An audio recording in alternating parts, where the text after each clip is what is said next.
Cinemas and COVID, Part 4.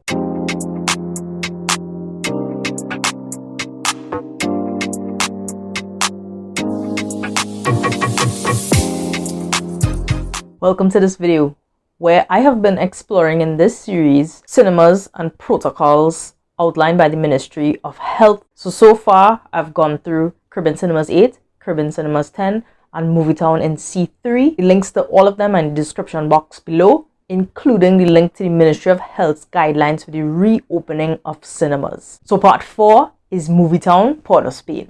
At the ticket booth, patrons are observing the social distancing markers. I glance across and see an electronic ticket machine, don't know if it's working, and there is signage evident at the entrance to the cinema. Glass screens, but no hand sanitizer. 2 o'clock.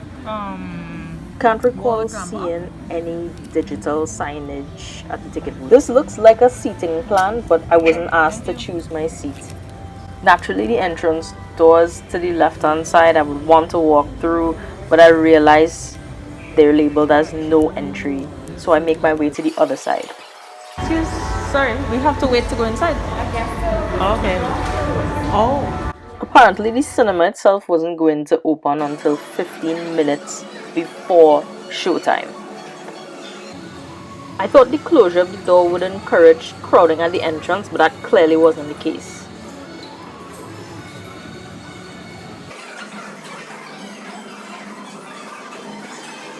And to our surprise, the doors actually opened 20 minutes as opposed to the 15 minutes they told us before the screening of the movie. And can you believe it? There is temperature screening. Call me weird, but this made my day. Next up is the hand sanitizer station that you cannot miss. And onward to the concession stand. And again, just more signage.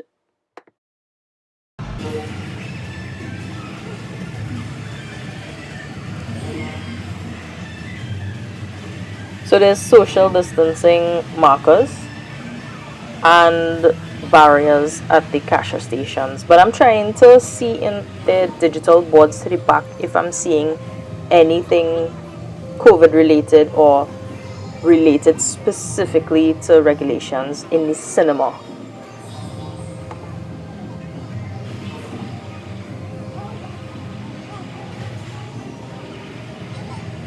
Just observing the barriers at the concession stand that provides adequate coverage while leaving enough space for the exchange of items.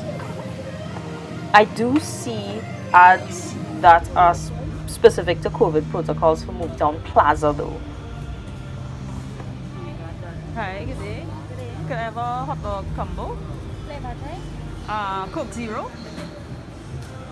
Before I receive my food, the concessionaire is sanitizing my food tray.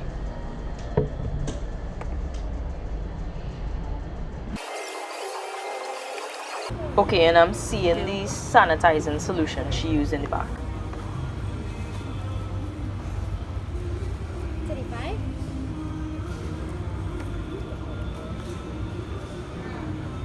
The largest for that?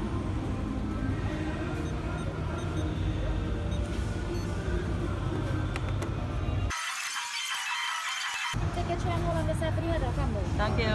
Welcome. Okay, so it's actually at this point that when I look up on the screen, I'm seeing cinema-specific COVID signage, digital signage. Thank you. Welcome.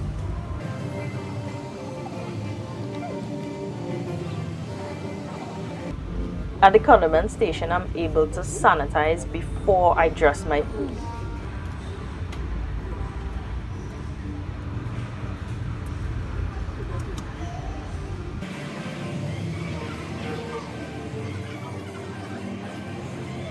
Staff seemed a little preoccupied because again it's opening day for this movie. But there is hand sanitizer at this checkpoint also. Thank you.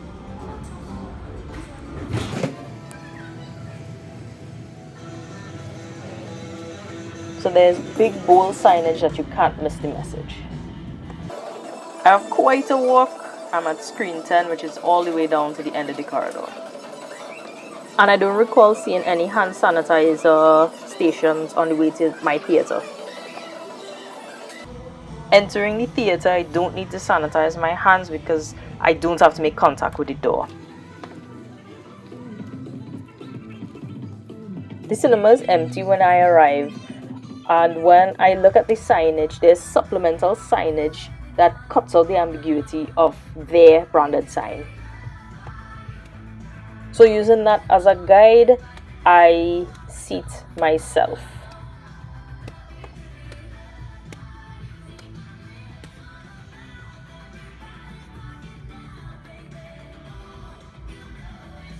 Shortly after sitting, I noticed their COVID-specific ad campaign on screen. And a little while after that, their safety briefing is played.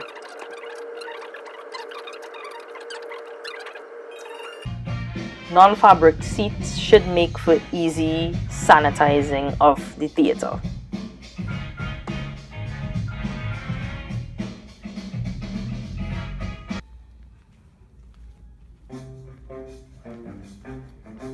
Okay, so time to go.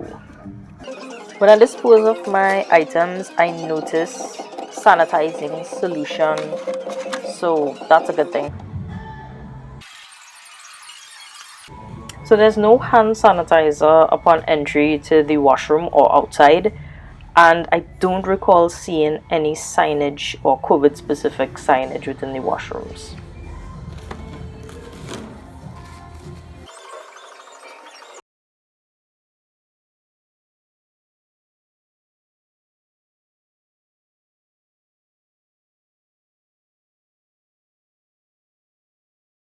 Segregated.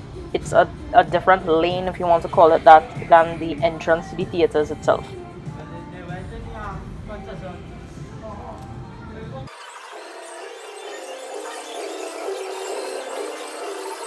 Remember the door that was labeled no entry, so that turns out to be the exit, and right before exiting there's a hand sanitizer station so I could sanitize on my way out of the cinema.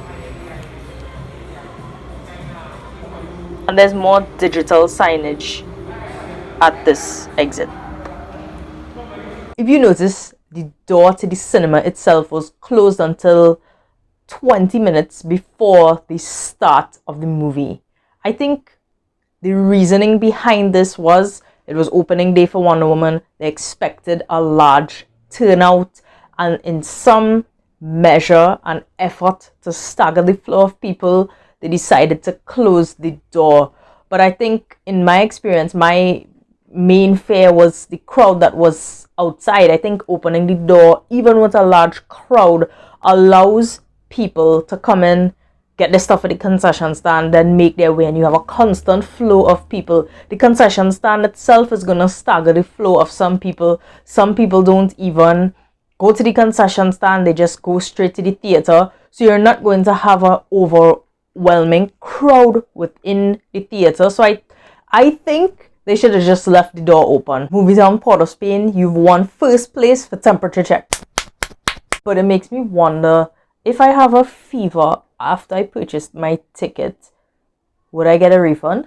All hand sanitizer stations, though unmanned, are in plain sight and strategically placed. The use of standalone units was excellent, pretty much within the walking path of patrons, so you don't have to go all the way to a wall. Remember, the cinema has a lot of open hallways, so spotting a hand sanitizer station on a wall is going to be quite a challenge. Like, it was so well placed, I honestly feel like someone actually put thought into it. There was a walkthrough, and for that, definitely I have to say good job. Perhaps there could have been one in the vicinity of the washroom.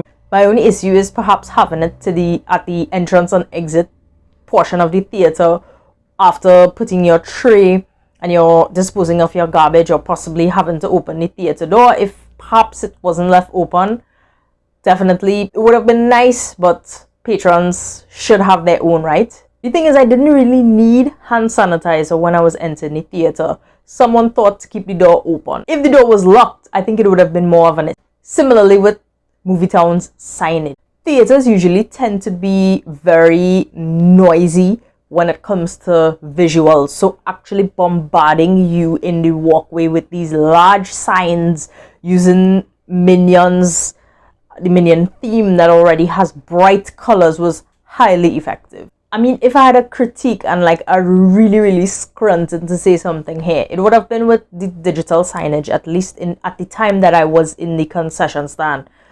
I thought the interval between, or the time it took to get to a theater specific COVID ad was a little bit long. It was on my way out of the concession stand area when I glimpsed it. So perhaps the interval could be shortened, or there could be a dedicated screen in the concession area that just replays the ad campaign for COVID. But then you ask yourself, was it really necessary? Because to complement their digital signage, these large hard copy signs, these physical signs, are littered over the place. So I guess maybe not. Maybe not.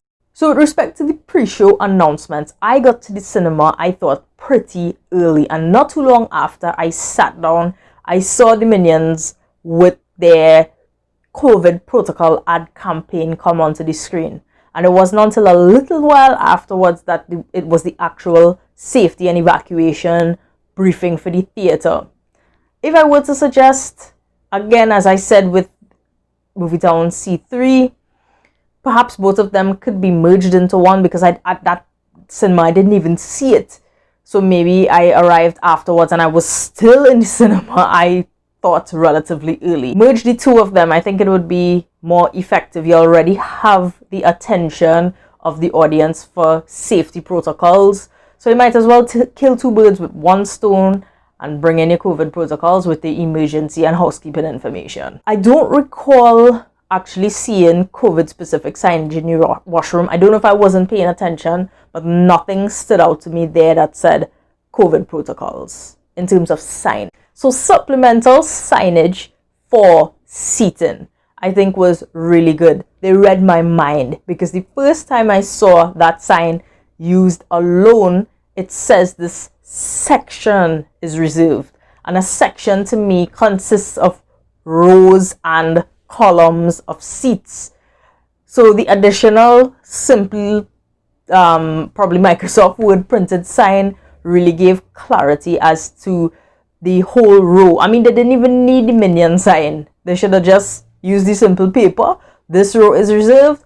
People would have understood. But apart from that, I still stand by my opinion about ushering, but not even ushering, I would say pre-assigned seats, because I still don't understand how, with a theater of 4 patrons, it's going to be feasible to sanitize an entire theater, or at least the rows that were used. If you have a pre-assigned seat, your sanitizing could be a little more tailored. It's going to save you some time. You're going to have less errors in doing it. You probably could have more accountability. So another thing is, it's plausible for me to assume that the food trays were sanitized twice when I was leaving the theater. I see the bottle of sanitizer and the cloth there. I didn't physically see it being sanitized. And then again, remember the concession stand, I saw the concessionaire sanitizing the tray before my food was put on it. So that was good, assuming that it was done the first time. So yeah, it definitely gives me a little more peace of mind when it comes to the argument about reusable trays or disposable food containers. So in terms of non-COVID protocols, before the movie starts, the lights are still on, and I am just, looking around, and I see a box. Now, I can't see too good in the night, a little night blind. So I see a box, it looks like it's blocking the emergency exit. I was like, okay, cool. But then at the end of the movie, it was bothering me a little bit, so I decided to go check it out. And it appears that the box was partially blocking the emergency exit. Now, if an usher inspector comes into the theater, that's going to be a violation, and it's such a simple fix, just housekeeping. So definitely pay attention to your housekeeping. So here are my final thoughts. It was absolutely refreshing to see that this movie franchise actually lived up to what it was posted on social media. Its campaign, its promises for keeping us safe during COVID-19. I could see a good mixture of infrastructural measures as well as teamwork with the staff doing their part and really contributing to a holistic control of the spread of this virus, just to make the movie-going experience that much safer during this pandemic. And for that, definitely Movie Towne, Port of Spain, you were the best experience that I've had out of the 4 cinemas so far that I've visited. So that is it for my review. So I know I promised that this would be a 4-part series because we have 4 main cinemas. But you know, I don't know what's wrong with me. I forgot about IMAX and Movie Towne and Tobago. So stick around for those. Don't forget to check out my blog. It's thehonestguest.com. I'm also on Instagram at thehonestguest, which it really merges the blog content and the YouTube content all into one. There are also stuff on Instagram TV. So definitely head over there. Guys, I just want to personally thank you for sticking through this series so far. It's been absolutely fun to visit these theaters and see how well they've measured up to the local protocols that have been put in place. So until next time, that's it for now. Bye.